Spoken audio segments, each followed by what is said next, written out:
জেলে দেয়, আমাদের চাকরি কেড়ে নিয়ে গলা ধাক্কা দিয়ে বের করে দেয়। সরকার এগুলা করেছে না আমাদের সাথে? সরকার যা দেয় দেখ, আলহামদুলিল্লাহ আমাদের আল্লাহ আমাদেরকে সীমাহীন দিচ্ছেন। আমরা পদে পদে অন্তরের চোখ দিয়ে আল্লাহকে দেখি। আল্লাহকে না দেখলে আমাদের অস্তিত্ব এই বাংলার মাটির উপরে থাকার কথা ছিল না। তবে যারা আমাদের ক্ষতি করছেন তাদের জন্য আমাদের দুঃখ হয়। আমাদের ক্ষতি করে তাদের আখেরাত ধ্বংস হোক, এটা আমরা চাই না। আল্লাহ তাআলার দরবারে দোয়া করি আল্লাহ তাদেরকেও ক্ষমা করে দিন। আমাদের দোয়া কবুল করে মানুষগুলাকে যদি ক্ষমা করে দেন, তাহলে হাসরের দিন এমন তো হতে পারে যে এরা আল্লাহর কাছ থেকে মুক্তি পাওয়ার পরে বলবে, আল্লাহ এত জুলুম এই লোকগুলার উপরে করেছিলাম, কিন্তু শুধু তোমার দিকে তাকাইয়া আমাদেরকে ক্ষমা করে দিছিল, শুধু আমরা জাহান্নামে কেমনে জ্বলবো এই ভয়ে আমাদেরকে ক্ষমা করে দিছিল। আল্লাহ আজকে আমাদের আবেদন, এই লোকগুলাকে তুমি ক্ষমা করে দাও। তাহলে সেদিন তাদের সুপারিশও তো আমাদের কাজে লেগে যেতে পারে। এই জন্য আমরা এই বড় মন নিয়েই তাদেরকে ক্ষমা করে দিতে চাই। আল্লাহ আমাদেরকে এবং তাদেরকে কামিল হেদায়েত নসিব করুন। আমার সম্মানিত ভাইয়েরা, দোয়া করবেন আমাদের জন্য, দোয়া করবেন এই দেশে যেন এমন একটা শাসন, একটা সরকার, একটা প্রশাসনিক ব্যবস্থা চালু করা যায়, যেই ব্যবস্থায় রাষ্ট্রের শাসক, কর্মকর্তা এবং কর্মচারীরা দিনভর আল্লাহর পক্ষ থেকে দেওয়া মানুষের প্রতি সামাজিক যে দায়িত্ব এটা পালন করে, আল্লাহকে ভয় করে, আল্লাহ সন্তুষ্টির আশায়, আর তাহাজ্জুদের সময় উঠে গিয়ে সেজদায় পড়ে যায়, কেঁদে কেঁদে বলে, আল্লাহ আমি তো মানুষ, গুনাহগার, নাফরমান, বুঝে শুনে করি নাই আল্লাহ, জানাশোনা মতো, কিন্তু শয়তান তো আমাকে পদে পদে ধোঁকা দেয়, আমি জানি না আমার দ্বারা কার হক নষ্ট হয়ে গেছে, তোমার হক নষ্ট হয়ে গেছে, আল্লাহ তুমি ক্ষমা করে দাও। আর যদি তুমি আমাকে ক্ষমা করে দাও গফুরুর রাহিম, হাসরের দিন তুমি যখন হবে ওয়াহিদুল কাহার, তোমার সামনে আমি হালকা হয়ে দাঁড়াতে পারবো। না হয় 19 কোটি মানুষের পাপের বোঝা নিয়ে তোমার সামনে আমাকে দাঁড়াতে হবে। আল্লাহ আমি পারবো না, আমাকে এখানেই ক্ষমা করে দাও। আর যদি তুমি আমাকে আগামী দিনের হায়াত দাও, তাহলে আজকে যে ভুল ত্রুটি হয়েছে তার কাজে আমাকে আদায় করার শক্তি দিও, এবং আগামীকাল আমার জন্য যে দায়িত্ব নির্ধারিত আছে সেই দায়িত্বটা আমাকে দিয়ে তুমি পালন করাই আল্লাহ। প্রধান শাসক যদি সেজদায় পড়ে বলে, মাবুদ আমি এবং আমার রাষ্ট্রের জনগণ তোমার সাথে যেভাবে তোমার হক আদায় করে ফরমাবরদারি গুলামি করার কথা ছিল পারি নাই আল্লাহ, আল্লাহ আমার ভুলের কারণে আমার জাতিরে তুমি কষ্ট দিও না মাবুদ, মাফ করে দাও। আকাশের দুয়ার তুমি আমাদের জন্য রহমতের খুলে দাও, জমিন তুমি আমাদের জন্য উর্বর বানায় দাও। যদি শাসক এরকম সেজদায় পড়ে চোখের পানি দিয়ে তার দেশের জনগণের জন্য আল্লাহর কাছে সাহায্য চায়, আশা করা যায় আল্লাহর রহমতের দরিয়ায় জোয়ার শুরু হবে ইনশাআল্লাহ। এমন একটা দেশ জামাত ইসলামী গঠন করতে চাই, ওই চরিত্রের মানুষদেরকে ওই সমস্ত জায়গায় বসাতে চাই। আপনারা কি এটা পছন্দ করেন? শিওর? আলহামদুলিল্লাহ। যদি তাই হয় তাহলে এই কাজে আমাদের সকলের কাছ থেকে আমরা একটু ভালোবাসা, একটু মায়া, একটু দরদ এবং একটু সহযোগিতা চাই। আশা করি আপনারা আমাদেরকে মাহরুম করবেন না ইনশাআল্লাহ। আমার সম্মানিত ভাইরা, যে ভাইদের হাতে, 10 জনের হাতে, ভাই বোনদের হাতে আজকে আমরা চিঠিটা তুলে দেব, এই চিঠির ভিতরে আমি আগেই বলেছি লেখা থাকবে যে কি কি জিনিস আপনার ঘরে পৌঁছে যাবে। এর বাইরে যা লাগবে তাও দেওয়া হবে ইনশাআল্লাহ। আল্লাহ যেন আমাদেরকে তৌফিক দান করেন। আমরা কিছুই পারবো না আমাদের মাবুদ যদি আমাদেরকে সাহায্য না করেন, আর আমরা অনেক কিছু পারবো যদি আল্লাহ আমাদেরকে দিয়ে করায় নেন। আমরা চাই যে দ্বিতীয়টাই হোক, আল্লাহ যেন আমাদেরকে দিয়ে করায় নেন। আমরা আপনাদের ঘরে ঘরে গিয়ে যদি সবাইকে একটু সালাম দিয়ে আসতে পারতাম, একটু সবার ঘরের অবস্থা দেখে আসতে পারতাম, বড় ধরনের প্রশান্তি নিয়ে ঢাকায় ফিরে যেতে পারতাম, কিন্তু সময় আমাদেরকে এলাও করছে না, পারছি না। এটা আমার অক্ষমতা, আপনারা ক্ষমা করবেন যারা এসেছেন, আর যারা আসেন নাই তাদের কাছে মেহেরবানি করে আমাদের সালামটা পৌঁছাবেন। এবং ন্যায়ের পথে কোরআনের সাথে আগামীর লড়াইতে যা আমাদের সামনে আসুক, আমরা আল্লাহ তাআলার সাহায্য চাই। আর আল্লাহ তাআলাকে সাক্ষী রেখে বলছি, আমাদের মঞ্জিল এদেশের বঙ্গভবন নয়, গণভবন নয়।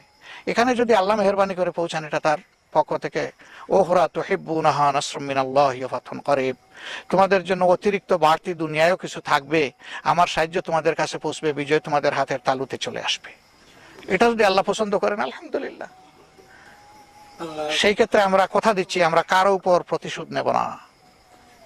আমাদের 3 দফা কর্মসূচি আমরা বাস্তবায়ন করব যা আল্লাহ আমাদেরকে দিয়েছেন। 3 দফা হচ্ছে, তোমরা কি করবা? ইজা জা নাসরুল্লাহি ওয়াল ফাতহ ওয়া রাআইতান নাসা ইয়াদখুলুনা ফি দীনিল্লাহি আফওয়াজা। এখন দফা শুরু হলো, ফাসাব্বিহ বিহামদি রাব্বিকা ওয়াস্তাগফির। তোমরা আল্লাহর তাসবিহ করবা, আল্লাহর হামদ প্রশংসা করবা, আল্লাহর কাছে তোমরা সেজদায় পড়ে ক্ষমা চাইবা। এটা তোমাদের কৃতিত্ব নাই বিজয়, এটি আল্লাহর দান। আর তোমরা এই কাজ করতে গিয়ে যে ভুল ত্রুটি করেছো, সেজদায় পড়ে বলবো আল্লাহ ক্ষমা করে দাও, তুমি আমাদেরকে পাক সাফ করে দাও। আমরা যেন তাই করতে পারি, দোয়া করবেন। সম্মানিত ভাইরা, আমি খুবই আশাবাদী আগামীকাল মঙ্গলবার আমাদের পূর্বাকাশে সূর্য যেমন স্বচ্ছ আলোকিত হয়ে উঠবে, ৯২ ভাগ মুসলমানের বাংলাদেশে কোরআনের শাসন ইনশাআল্লাহ কায়েম হবে। অনেক আলিম উলামার রক্ত এখানে ঝরেছে, শহীদ হয়েছেন, পঙ্গু হয়েছেন, বন্দী হয়েছেন, তাদের রক্ত আর চোখের পানি একসাথে এই মাটির সাথে মিশে গেছে।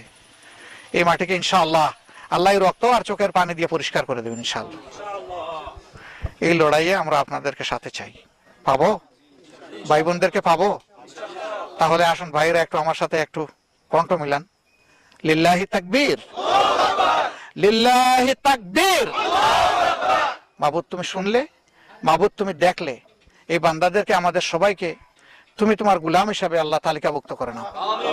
আর তোমাকে কথা দিচ্ছি মাবুদ, জান্নাতের মঞ্জিলের পথে কারো কোনো রক্ত চক্ষুকে আমরা পরোয়া করব না ইনশাআল্লাহ।